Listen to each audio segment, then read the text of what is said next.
welcome to Turn the Page, the official podcast of the Syosset Public Library.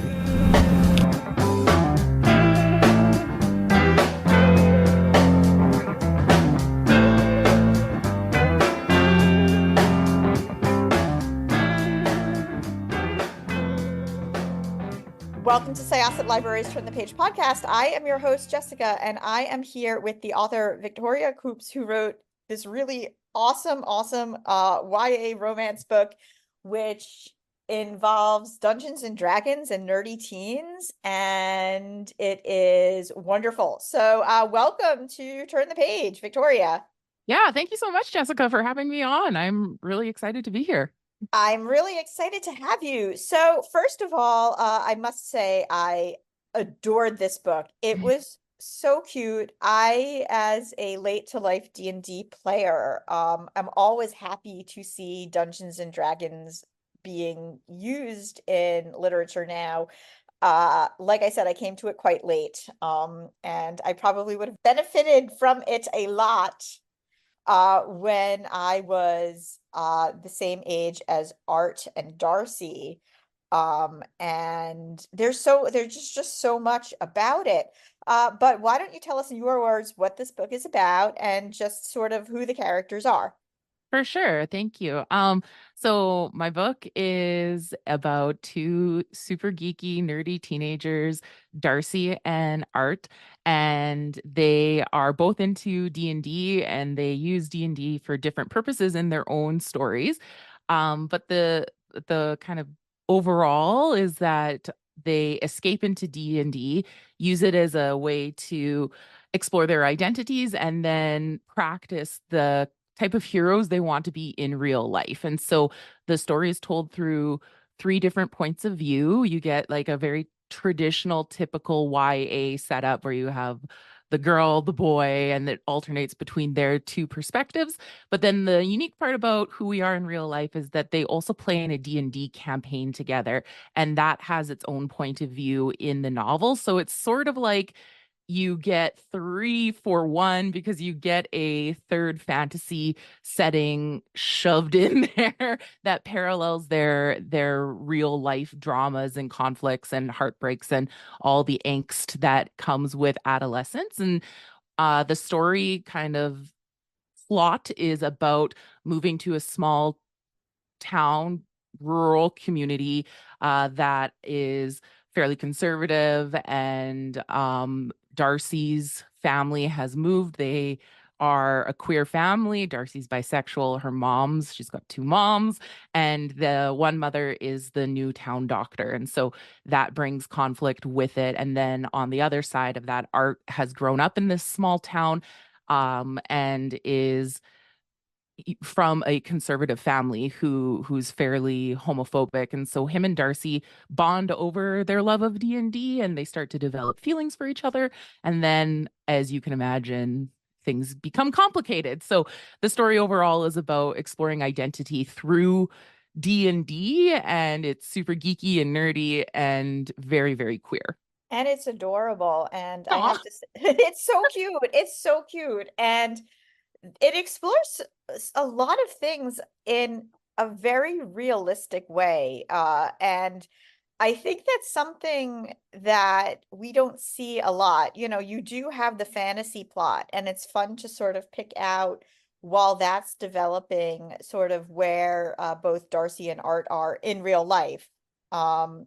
Because their characters do reflect who they want to be, but at the same time, you know, Darcy and Art are really great people too, without just their character counterparts. But I think like one of the things that I really felt was refreshing is just sort of how everybody reacts in a very realistic way to things that happen. I do love, you know, like you mentioned, Art is from a very homophobic family. He has a younger sister, Dawn, and the two of them are just kind of going through the motions, but they don't agree with their father. But they also can't really go around him because he has a lot of power.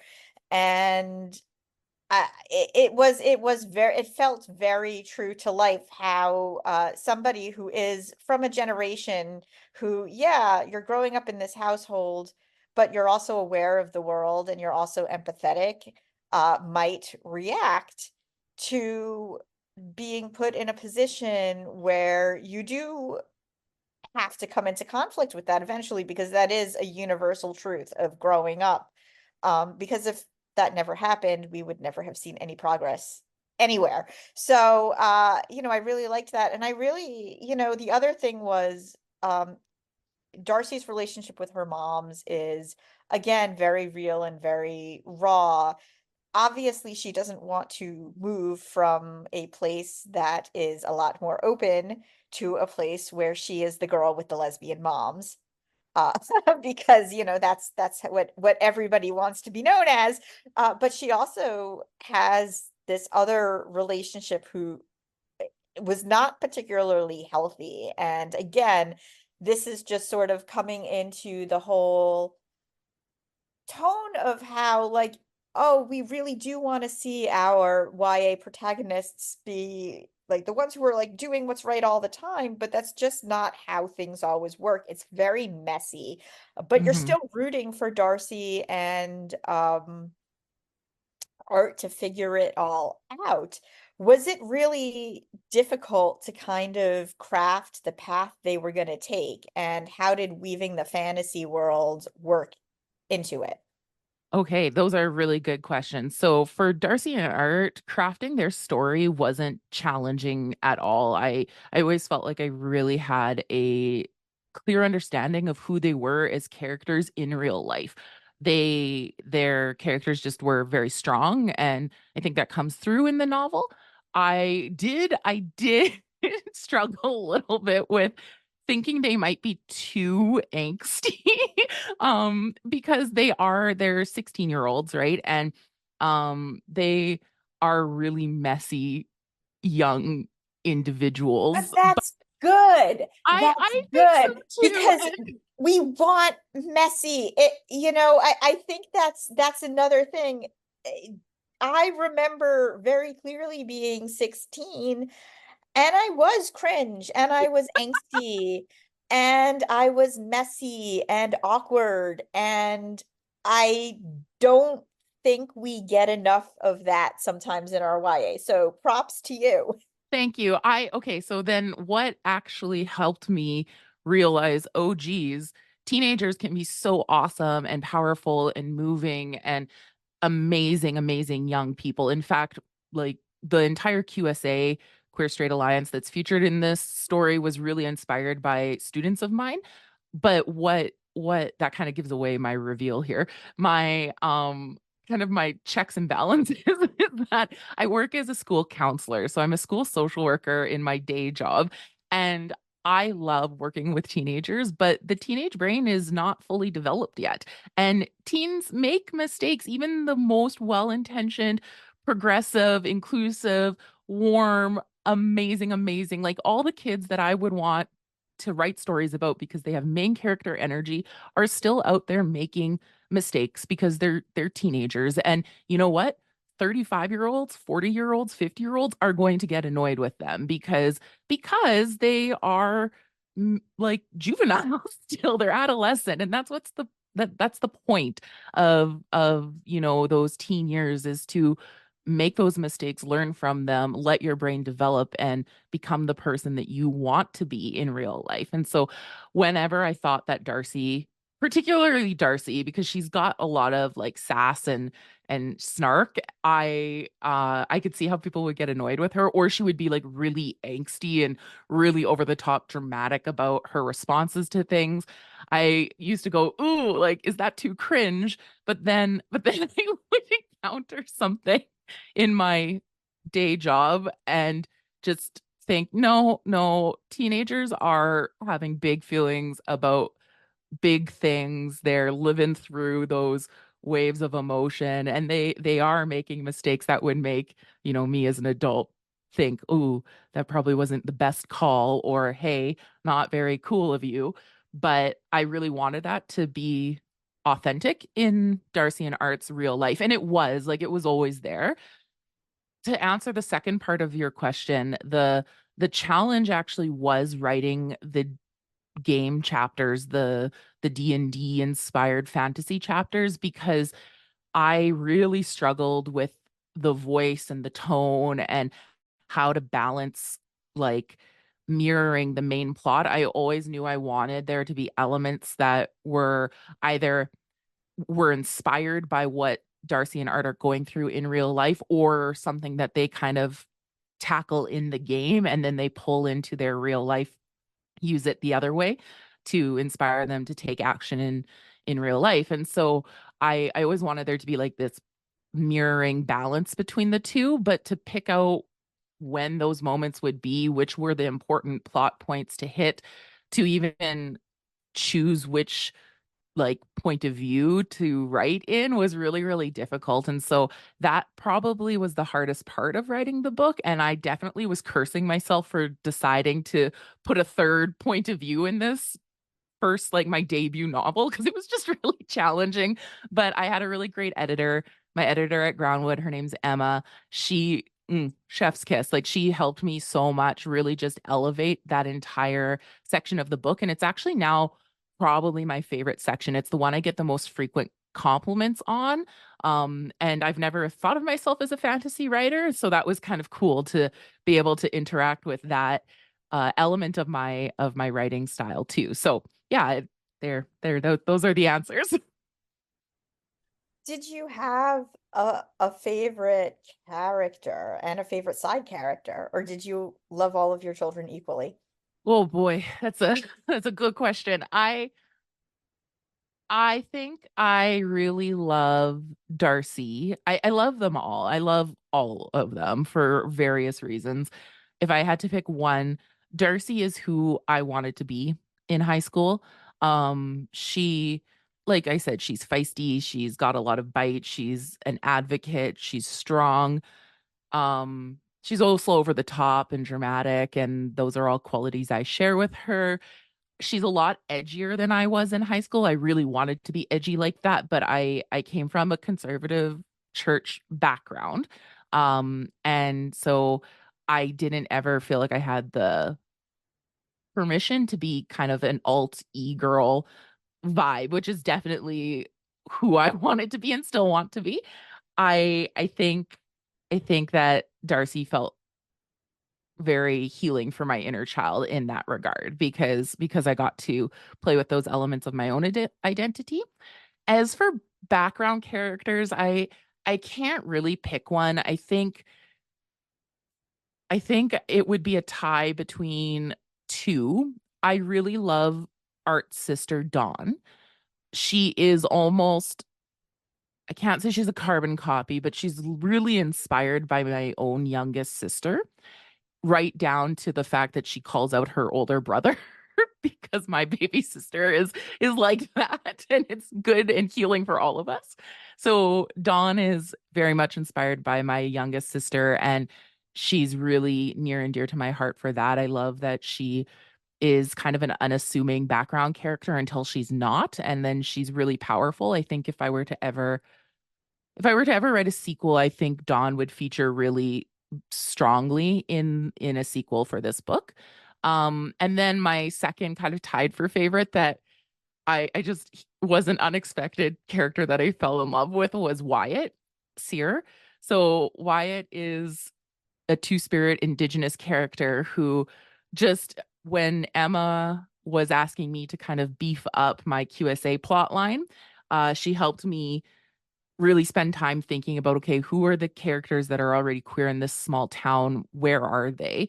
And why it came to me, I think he was the first one that was really strong and defined in my head when I started those edits. And I just immediately thought he was amazing. He's also a very strong character, very empowered, very like an advocate, goofy and attractive, and just all the, like, he would be the gay boy, the queer kid at school that all the girls are in love with because he's just like really charismatic. But he's indigenous and he's two-spirit. And I grew up in a area of Canada where there are lots of indigenous people, and my husband is indigenous. My daughter is Indigenous. And so I really wanted there to be some really fantastic, like, queer Indigenous representation in this book. And Wyatt, I think, just he stole my heart because he's also sassy and fun. And I just love him. And he's like the director of their drama club at the school. And so he he would have been either my friend in high school or one of my favorite students now that I work in a high school. So Wyatt, definitely, if I could write a book about Wyatt, I would be really happy to. I would love to see more in this universe. I really, really Thank would. I you. want to know what happens next so badly. That's good. That's good. I definitely we rewrote the ending of the book to allow for some mixed feelings, some mixed emotions because again, we wanted it to be really authentic and also to allow for some of my ideas that were percolating about what could happen next. I definitely know the direction I would like to take it. So, who knows, there might be eventually. I'm not currently working on a sequel, but I'm excited for the book I'm working on right now too. So, yeah, I'm really inspired though, hearing people who've really enjoyed this book. Uh, it's definitely arrived kind of on the literary YA scene with more of a splash than I anticipated, and that's been largely due to my publisher Groundwood being fantastic. But people have also been really vibing with it. Like people like the book, and that's just really, really encouraging. Tell me a little bit about your publisher because they Yeah. sound very interesting. I did a little bit of research, but I'd love to hear it from you. Absolutely. Groundwood is an amazing Canadian indie publisher. They're an imprint of Anansi Books, which is one of Canada's like leading Canadian lit publisher. They're known for publishing really, really quality Canadian authors and independent authors and just have a really amazing catalog of socially minded novels, stories, memoirs, the whole thing. They publish lots. So Anansi is seen as very not like prestigious feels the wrong word. It feels a little bit like a little bit self-congratulatory, but they're seen as really well respected in the industry here in Canada. And then Anansi's imprint is Groundwood Books, and Groundwood is their children's imprint. They primarily publish children's picture books, and again with a socially minded like focus, lots of really fantastic representation on their list. And they also published a few YA books, and so I'm really glad that I got to be one of their YA books. And they have just been really amazing, treating me as like an emerging debut author really well, answering lots and lots of questions, and also like doing some really cool magical work behind the scenes to get this book into markets, not just like an academic market but also commercial markets, because traditionally they have had more of a focus on academic markets, considering that they publish stories that lots of teachers and librarians like yourself want to read and share, right? And so they've done that, but they've also been really supportive of like my book. It has a lot of commercial appeal. And so it's in like Indigo across Canada here. It's in Barnes and Noble in the States. Like it's really cool that they've kind of went and taken everything a step further than what I kind of had envisioned for the book. And they're just a fantastic team. Like everyone I've worked with over there has been so awesome. So yeah, I cannot say enough good stuff about Groundwood. And actually, a really quick aside, as a school social worker, I had used a lot of their books, like a lot of their children's picture books, in counseling or as resources for families that I hadn't realized were Groundwood books until they asked if I wanted to have a call to discuss the possibility of a publishing contract. And I went and did all my research on their list. And I was like, I have that book and that book and that book and that book. And so it was just, again, like a vibe check. I knew we were going to be a good fit based on what they were publishing and what they continue to publish. If this is sort of their almost debut into YA fiction, I think they made a very good choice. I actually so I got the book on Libby. I wanted the hard copy, but it's out in my library, and it's actually out in a bunch of places. It's so good. And yeah, good for you and good for them. It really is also, it has a lovely cover. Yes, the cover is really beautiful. I want to be clear, Groundwood does publish YA fiction. It's just their primary focus tends to be picture books. And they said when I asked to do like a pre-release campaign, and they were like, that's usually for very commercial books and we haven't done a ton of that. And so they entertained a lot of my requests, kind of, when you dream about being an author, you dream about being a commercial author. But the academic, like, libraries and schools have really been picking up the book too. So it's been cool on both sides of that equation. The cover though, the cover for the book is really beautiful. It's really, really beautiful, and everyone loves it. And so it has a really cool story. The artist for the cover art, her name is Kidovna, or her Instagram handle. It's at Kidovna, Kidovna, Kadovna. Yeah. And she is an artist out of the UK, I believe, who during COVID times was doing, and she still does, she does a lot of fan art. And my editor, should not come as a surprise, but she's very geeky as well, and was looking at lots of fan art at the time during COVID, and really loved, like, fell in love with Kadovna's art style. So in the meantime, while Emma was like, "Hey, what do you think about this artist? She does a lot of Stranger Things fan art. I think she might be a good fit for our cover."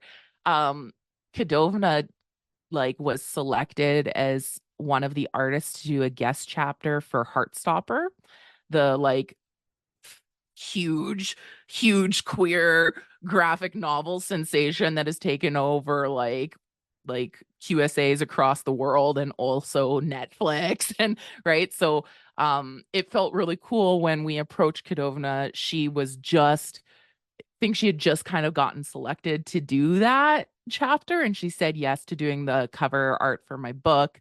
And then like, I get to brag that she also did art for Heartstopper. So it feels like there's a little bit of a connection between my book and Alice Oseman's Heartstopper. And that blew the minds of my, like, all the queer youth that I work with or present to are always just like, it's so amazing. I think they think it means that I'm famous, but I'm not. But it does feel cool to be able to say, yeah, like, we share a thing in common. And Kadovna is amazing. Her art, it speaks for itself, and she brought the characters alive in a way that I could never.